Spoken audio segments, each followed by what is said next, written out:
아,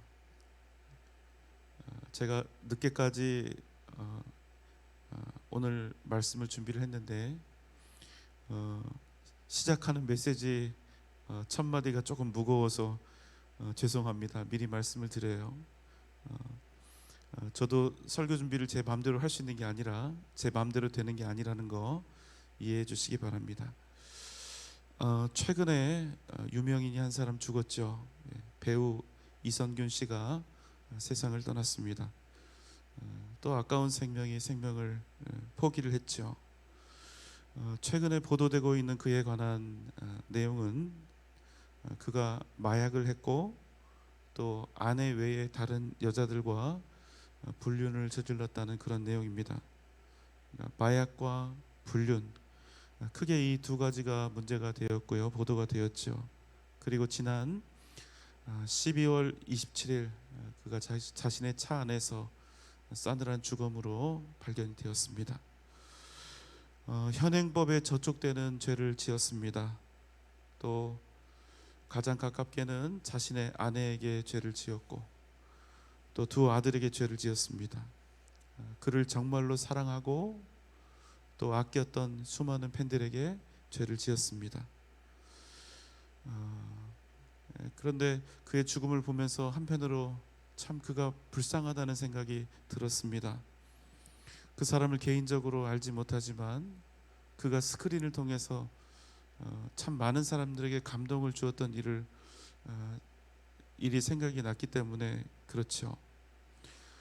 저는 자살로 그 귀한 생명을 버리고 삶을 마감해 버린 이선균 씨를 뭐 요즘 하늘의 별이 되었다 이렇게 하는데 그렇게 옳지 않은 말로 두둔하고 싶은 생각은 추호도 없습니다. 하지만 그럼에도 참 안타까운 것은 제가 그의 인생을 생각할 때 또 그의 상황을 생각할 때 그가 죽지 않도록 그 마지막을 곁에서 잡아준 사람이 어쩌면 한 사람도 없었겠다 하는 그런 마음이 들었습니다. 그를 좋아했던 팬들이 있었죠. 그런데 그의 이미지가 너무너무 좋았잖아요. 훌륭했잖아요. 그래서 그의 팬들이 그의 일탈에 관한 소식을 들었을 때 망연자실하면서 배신감과 상실감에 빠져 있었으리라는 생각이 듭니다. 또 그와 친하게 지냈던 사람들도 지금 마약 수사 중인데 그와 이렇게 전화 통화하고 접촉하면 마약 수사 선상에 오르지 않을까 걱정이 되어서 그와 연락하지 않았을 것 같습니다. 접촉을 꺼렸을 것 같아요. 그의 가족들도 큰 상처를 받았기 때문에 감정적으로 그를 버렸을 것 같습니다. 이해가 돼요. 유명인이죠. 그의 아내 전혜진 씨는 남편의 마약 투약과 또 외도 사실을 알고 아내로서 여자로서 많이 실망하고 놀랐을 것입니다. 남편에 대한 실망과 배신감으로 한창 지금 고통스러웠을 그런 시간이 아닙니까? 회복되기에는 너무 시간이 촉박했죠. 두 아들도 아빠가 얼마나 자랑스러웠을까요? 국민 아저씨로 불렸는데 한순간에 마약쟁이가 되고 또 퇴폐 불륜남이 되었기 때문에 그 상황을 쉽사리 인정할 수 없었을 것입니다. 가족들에게도 시간이 필요했을 거예요. 그런데 이선균 씨는 계속해서 협박을 받고 있었고 또 경찰에서는 피의자로 조사를 받고 있었기 때문에 개인이 견딜 수 없는 중압감에 시달렸으리라고 생각이 됩니다.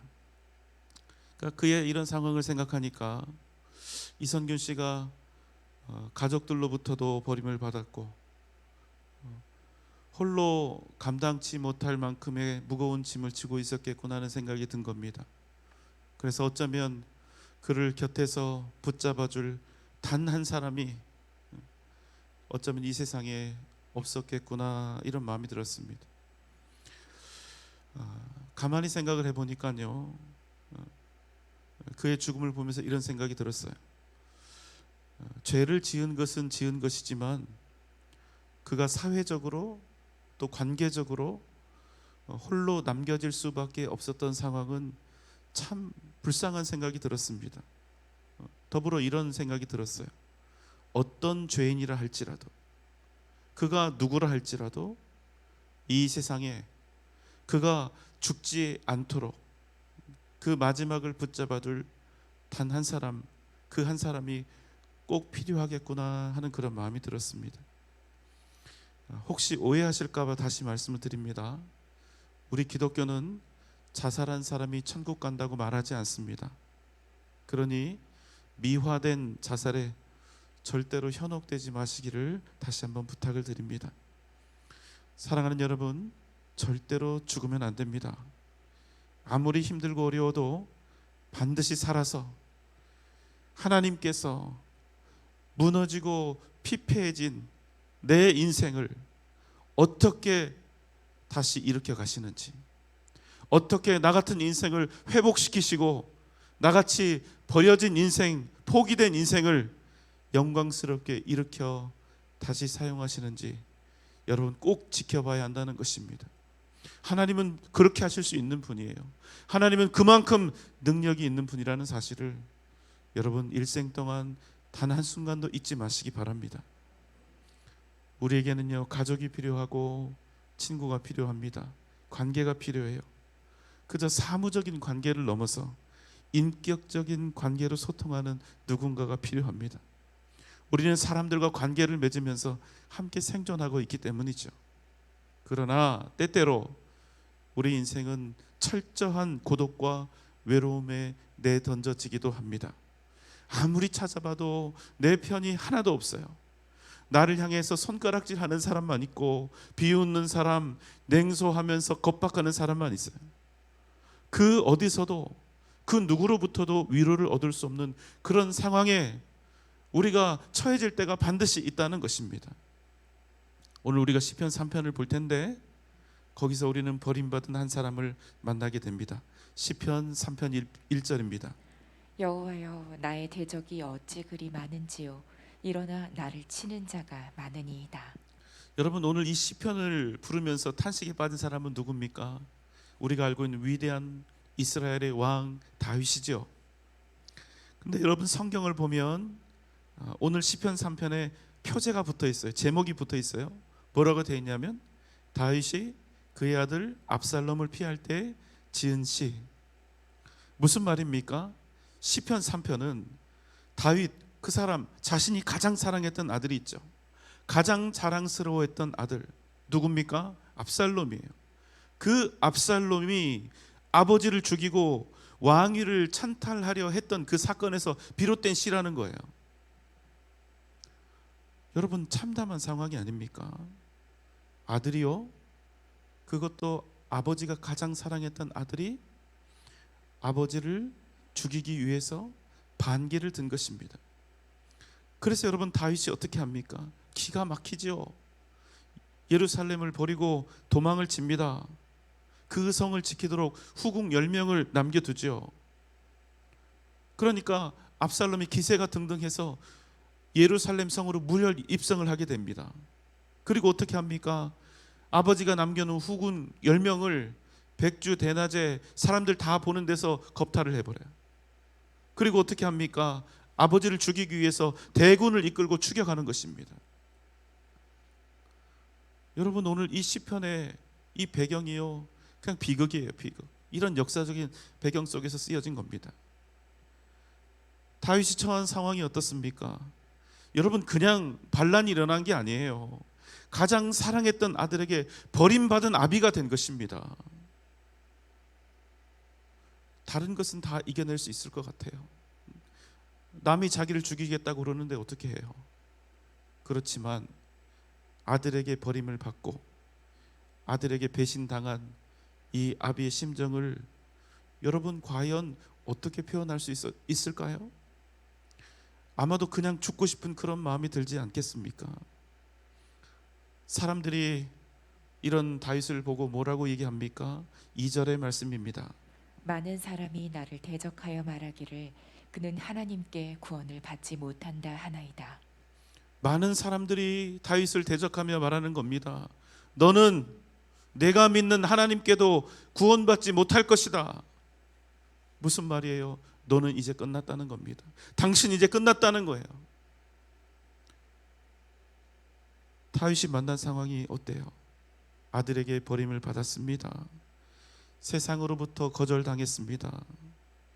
한순간에 왕이 자리에서 쫓겨나 도망자 신세가 되었습니다. 하나님이 안 도와주시는 것 같아요. 하나님께 버림받은 것 같습니다.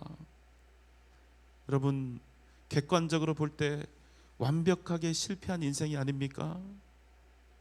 그런데 놀랍습니다. 그가 다음과 같이 노래하는 거예요. 6절입니다. 천만인이 나를 애워싸 진친다 하여도 나는 두려워하지 아니하리이다. 세상 모든 사람들이 나를 에워싸고 나를 겁박하고 나를 포위한다 할지라도 나는 결단코 두려워하지 않겠다는 거예요. 도대체 말이에요, 여러분. 이 근거도 없는 담대함이 어디서 나오는 거냐는 것입니다. 자, 오늘 본문 말씀 시편 3편 3절로 5절입니다. 여호와여, 주는 나의 방패시요 나의 영광이시요 나의 머리를 드시는 자이시니이다. 내가 나의 목소리로 여호와께 부르짖으니 그의 성산에서 응답하시는도다. 내가 누워 자고 깨었으니 여호와께서 나를 붙드심이로다. 여러분, 다윗은 도망자입니다. 언제 잡힐지 언제 죽임을 당할지 알 수가 없어요. 그런데 그가 잠을 잡니다. 비록 그를 둘러싼 환경과 형편은 도무지 해결될 수 없고 설명될 수 없는 절망적인 상황이죠. 하지만 그가 두려워하지 않는다는 거예요. 여러분, 그 이유가 무엇입니까? 우리 다시 5절의 말씀 볼까요? 내가 누워 자고 깨었으니 여호와께서 나를 붙드심이로다. 내가 누워 자고 깨었으니 여호와께서 나를 어떻게 하신다고요? 나를 붙드심이로다. 여러분, 지금 다윗은요 막장에 서 있는 겁니다. 인생 막장이에요. 더 이상 도망칠 곳도 없고 더 이상 떨어질 나락도 없습니다. 그런데 여러분, 그가 여전히 다시 일어설 소망과 용기를 얻고 있다는 사실입니다. 어떻게 해요? 하나님께서 변함없이 자신을 붙들고 계신다는 사실을 의심하지 않고 있기 때문에. 사랑하는 여러분, 우리 믿는 사람들과 믿지 않는 사람들의 가장 큰 차이가 뭡니까? 이 세상이 다 무너져 내리고 내 인생도 다 꺾여버리고 사람들로부터 배신당하고 버려지고 심지어는 가족들에게까지 거절되었을 때, 그럼에도 불구하고 나를 절대로 놓지 않고 붙들고 계시는 영원하신 그분이 있는가? 그 인생에 그럼에도 불구하고 살아계신 하나님의 붙드심이 있는가 하는 것입니다. 시편 37편 24절입니다. 그는 넘어지나 아주 엎드러지지 아니함은 여호와께서 그의 손으로 붙드심이로다. 여러분, 우리 모두는요 완벽한 사람들이 아닙니다. 우리는 연약함과 부족함을 항상 가지고 있습니다. 최선을 다해서 땀 흘려 살지만 우리는 넘어질 수밖에 없습니다. 하지만 여러분, 여러분에게 그런 순간이 오거든 여러분의 가슴을 이렇게 토닥거리면서 이렇게 말하세요. 괜찮다, 괜찮다 하세요. 왜요? 하나님께서 당신의 손으로 변함없이 우리를 붙들고 계시기 때문입니다. 여러분, 믿습니까? 여러분, 같이 한번 해볼까요? 자, 가슴 토닥토닥하면서 괜찮다, 괜찮다, 힘내라, 괜찮다.